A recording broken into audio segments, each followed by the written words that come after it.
Hello friends, welcome to my channel. நம்ம இப்போது silk thread use பண்ணி செயின் ஸ்டிச் போட போகிறோம்.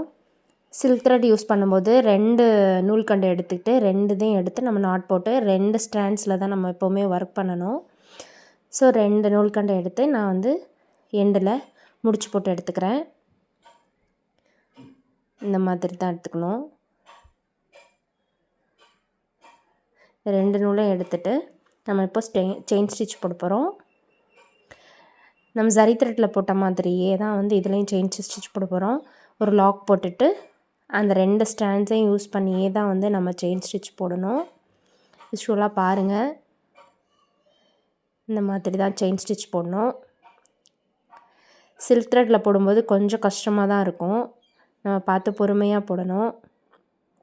ப்ராக்டிஸ் பண்ணிட்டோம் அப்படின்னா ரொம்ப ஈஸி. ப்ராக்டிஸ் பண்ணிகிட்டே இருக்கணும். நம்ம மோஸ்ட்லி நிறைய வந்து சில்க் த்ரெட்டில் தான் வந்து டிசைன்ஸ்லாம் போடுவோம்.